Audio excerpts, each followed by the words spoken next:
All right. So anyway, that's basically the format. Let me just start over here, and I've got bios on all of them, and it's multiple pages. These people are very well versed.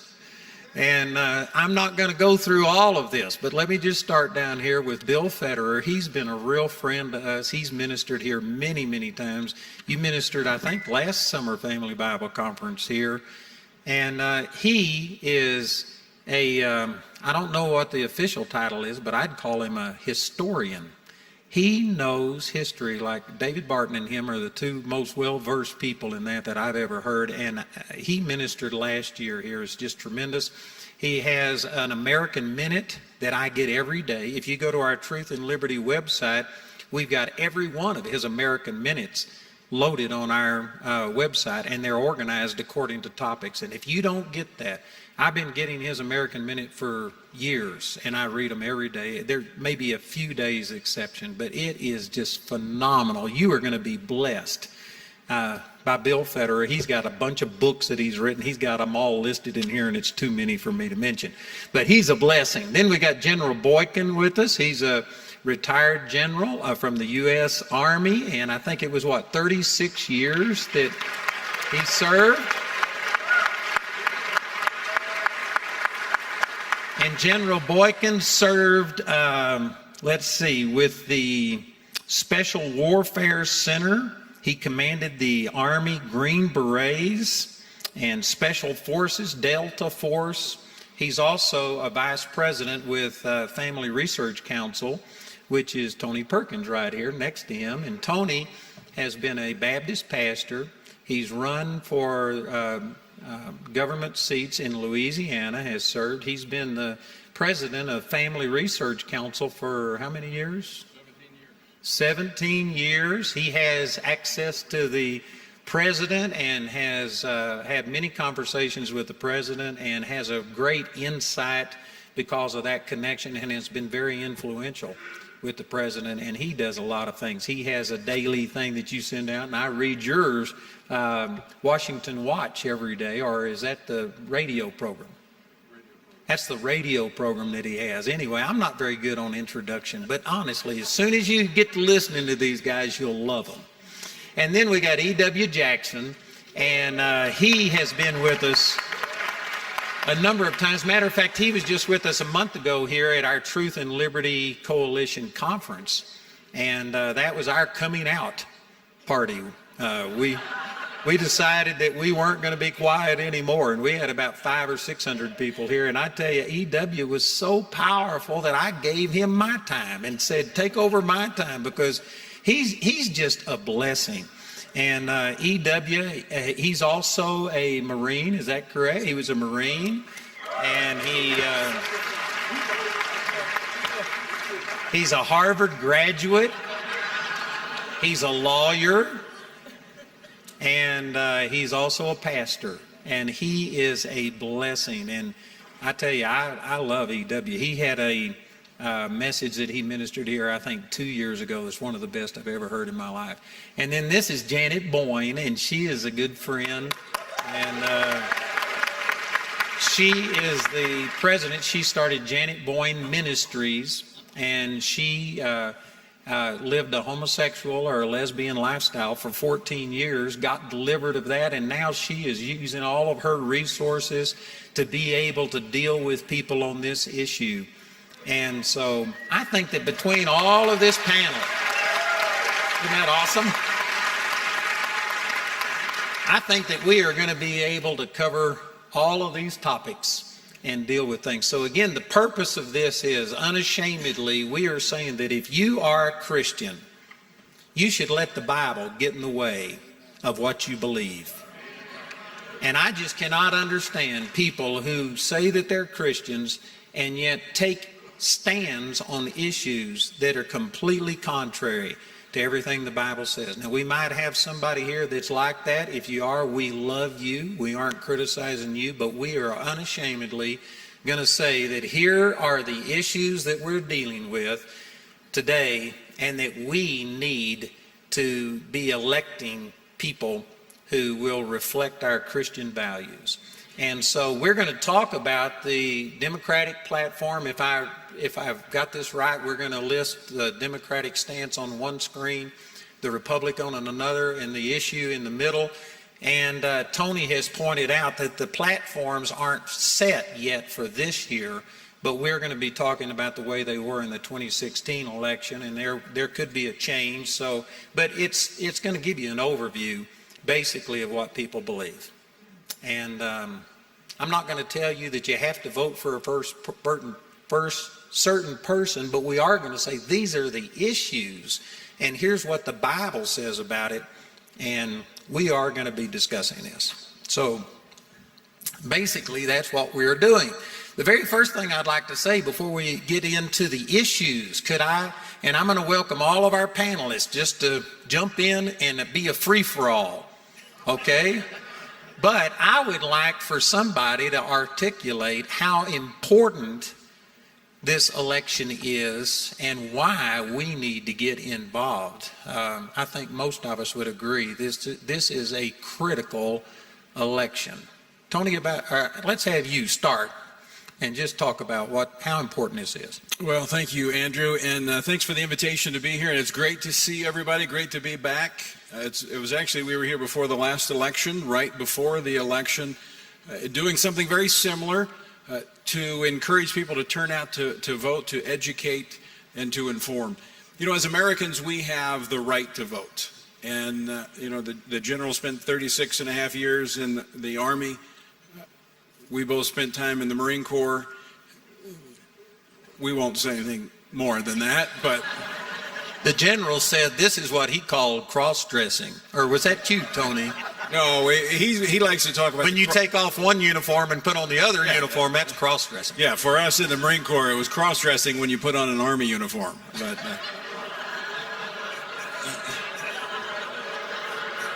anyway, I digress. But it is our right to vote is something that men have paid their lives for us to have the right to do. But as Christians, it's more than a right. It's a responsibility. We have a responsibility to cast an informed vote along biblical guidelines. It's not even what our opinion really doesn't matter. It is what biblical truth says. And if you've noticed lately, truth is under attack in America. And we have to defend that truth. We have to stand for that truth. That's our calling as believers, is to stand on the truth, defend the truth, proclaim the truth, because Jesus said it is the truth that will make men free. And this election is about the truth. You know, we hear it every time. I've heard it I've been involved a quarter of a century. I've held public office. I've been involved in elections from president on down to, I haven't made dog catcher yet, but I'm working my way down. But you hear every election is the most important election of your life. How many of you heard that in the last 10 years? Well, you know what? It's true. Every successive election is the most important election because America is a divided nation, and we're seeing how one worldview is going to dominate. And it's like oil and water. And you'll see that in the platforms tonight. There has never been a clearer contrast between the two major parties in America today than right now. And what's at stake? Your family, your religious freedom, your ability to worship God. And when we talk about worship, we're not talking about the political definition of worship, meaning what church you choose to go into. We're talking about a biblical definition of worship. And what does Paul say? Whatever you do, you eat or drink, do to the glory of God. It is doing everything according to the teaching of Scripture, teaching your children, instructing your children, living it out in the marketplace. All of that is at risk in this election. Your ability to share the gospel, both in word and in deed, is what's at stake in this election. The courts, the schoolrooms, the military, everything. And it is so important, and you'll hear this tonight, that you are informed and that you are influencing your friends, your family, to vote and to cast an informed ballot based upon biblical truth and those biblical values. You know, Andrew, the issue you raise is just, it's absolutely critical for every single one of us. And if any of you, as probably most of you do here, have children and grandchildren, and if Jesus tarries, great-grandchildren, the question before us for this election is, what kind of country is this going to be? You know, when Ben Franklin was met by Mrs. Powell on September 17th, 1787, coming out of the Constitutional Convention, she said, well, Mr. Franklin, what have you given us, a monarchy or a republic? And he said, a republic if you can keep it. And we are at that moment, I believe, where the founding fathers are looking down from heaven wondering, are we going to keep it? Because look, this is not just like any other election. All this stuff that's going on right now, pulling down the statues, it's not about pulling down statues. It's about pulling down America. That's why they started with the Confederate flag, Confederate monuments, but now they've gone on to George Washington and Thomas Jefferson, Abraham Lincoln, and abolitionists. Anything that represents America has got to go. And so this Black Lives Matter movement is not about saving black lives, which is why they don't talk about the black-on-black crime that's happening all over the country, the thousands of young black men who are dying in the streets of our country. They don't talk about the ones who've been killed in the autonomous zone in Seattle. They don't talk about the ones who are dying of fentanyl drug overdoses and in gang warfare. They don't talk about that because they don't care about black lives. What they care about is using that as a Marxist ploy to get people to buy into some sort of socialist, communist worldview for this country and flip it over.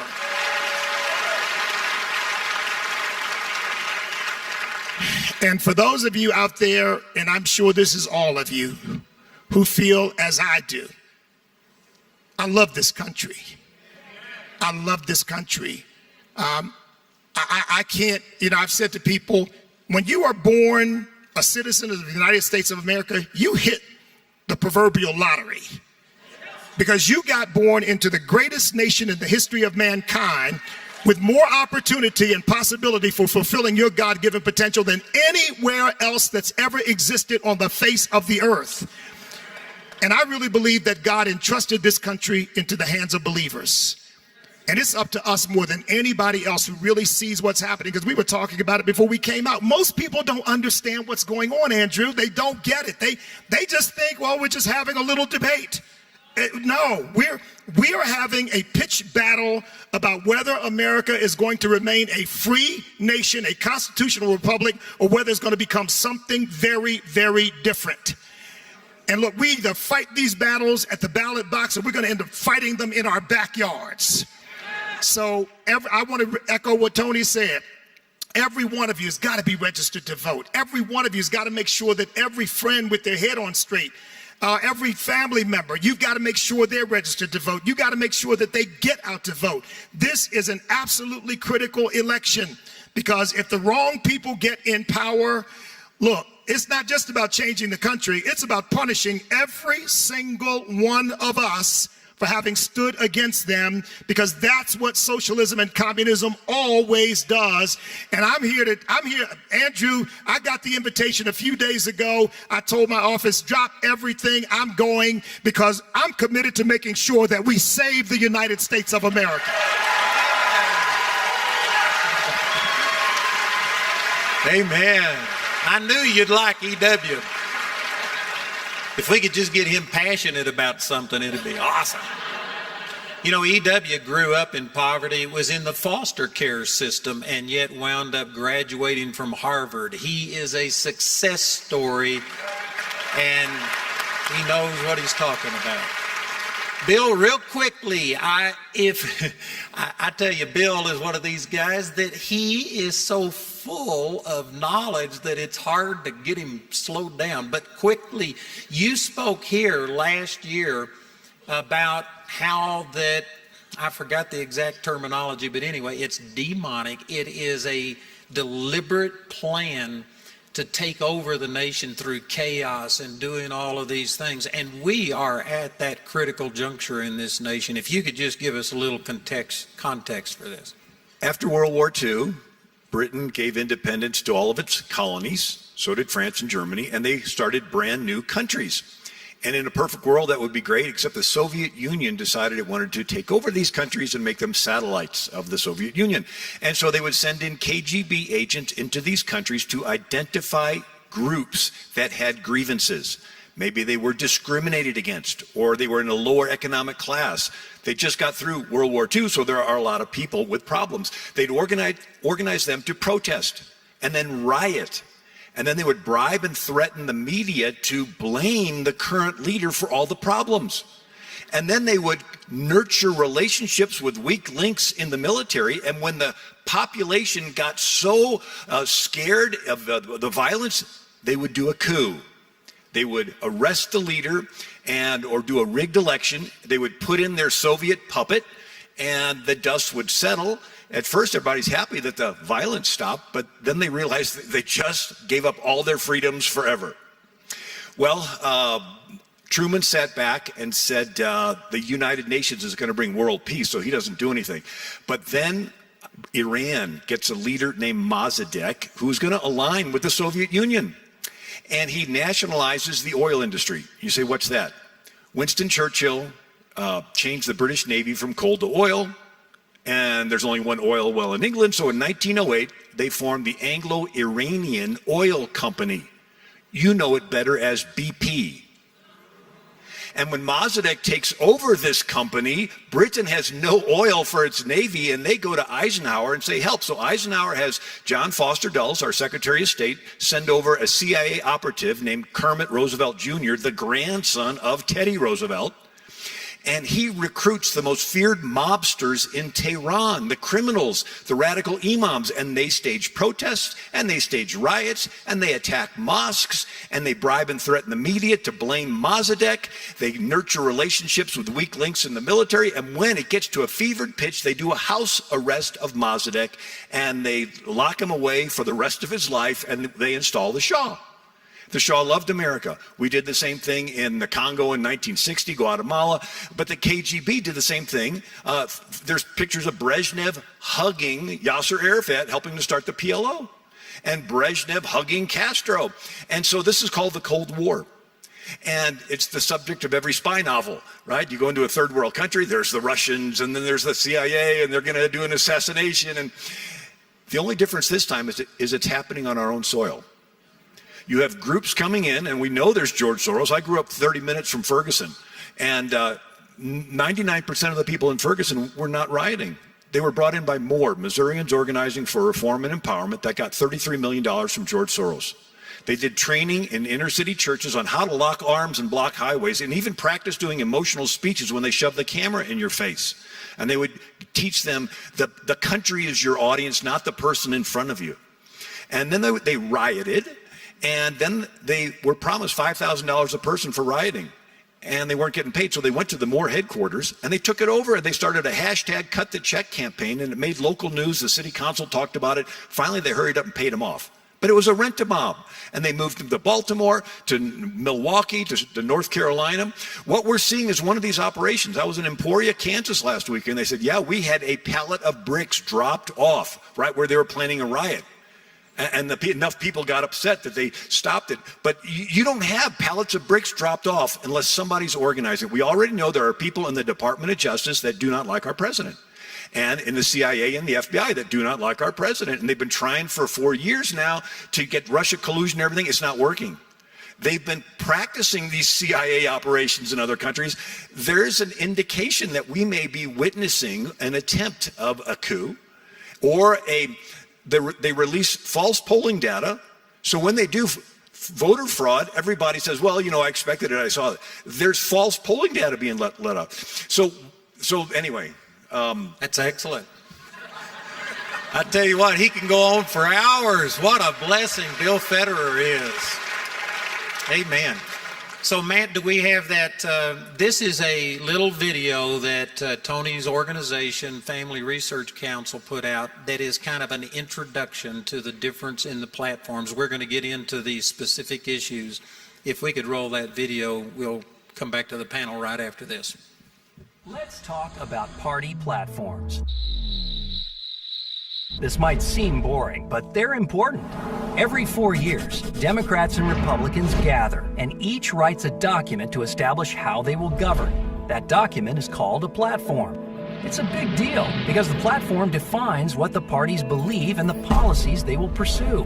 Well, sure, there are times when politicians don't vote with their respective party platforms. Republicans vote with theirs nearly 9/10 of the time, and Democrats nearly 3/4. A very large amount of the time, what you see in the platform is what you get with your politician. So, let's take a look at the platforms. On our first freedom, the freedom of religion, the Democrat platform is silent on the right of Americans to live according to their beliefs outside the walls of their churches and places of worship. The GOP platform affirms the rights of conscience for all, and for the first time, the platform calls for a repeal of the 1954 Johnson Amendment, which effectively silenced churches on issues deemed political. On life, Democrats, for the first time, call for the federal government to force taxpayers to fund elective abortion. Democrats believe unequivocally that every woman should have access to safe and legal abortion, and to fund this access, their platform calls for repealing the Hyde Amendment. Republicans support an end to abortion and the funding of abortion, and the GOP supports a human life amendment to the Constitution. On marriage, Democrats embrace the redefinition of marriage, stating LGBT people have the right to marry the person they love. Republicans believe the cornerstone of society is natural marriage, the union of one man and one woman. On the Supreme Court, Democrats promise to appoint judges who protect a woman's right to abortion and see the Constitution as a blueprint for progress, pushing an agenda in which special rights for LGBT interests supersede religious liberty. Republicans support judges who respect traditional family values and the sanctity of innocent human life. They seek to enable courts to begin to reverse the long line of activist decisions, including Roe, Obergefell, and the Obamacare cases. On the military, Democrats claim our military is strongest when it includes people of all sexual orientations and gender identities, and they push to include elective abortion coverage in military and veterans benefits. The Republican platform rejects the use of the military as a platform for social experimentation and supports the religious freedom of all military members, especially chaplains. On fighting terrorism, the Democrats believe in defeating terrorism and combating climate change. The Republican platform says radical Islamic terrorism poses an existential threat to personal freedom and peace around the world. We oppose its brutal assault on all human beings, all of whom have inherent dignity. On spending and the national debt, Democrats want to raise taxes and spend more to pay for ambitious progressive programs. Republicans believe the federal government spends too much, that our national debt is a burden on our economy and families, and we must impose firm caps on future debt and accelerate the repayment of the trillions we now owe. On school choice, Democrats offer no support for families who want private or faith-based schooling for their children. The GOP platform supports homeschooling, private or parochial schools, and vouchers. These things matter, and that little r and that little d next to a candidate's name, that says a lot. The parties are telling you what they will do. The question is, now that you know, what will you do? Praise God. So that was a quick summary of some of the things that we're going to be talking about tonight. Again, let me just say that these platforms are based on what has previously been done. They are still in the process of writing their platforms for this election cycle, but they aren't going to change significantly. Matter of fact, Tony, if I'm not mistaken, was a part of writing, an influential part of writing the 2016 Republican Party platform, and I think it's probably one of the most godly platforms that has ever been put forth in the United States. Is that accurate? It is. I've actually been a part of writing the last 2 or 3 platforms, and this one is the most conservative platform in party history, and it is the closest of a party platform to a biblical worldview that we have seen in the Republican Party. And this president is following it. Amen. I tell you, that's good news in the midst of so much bad news, to think that really we have probably one of the most godly, conservative platforms in the history of this nation. That is quite a statement.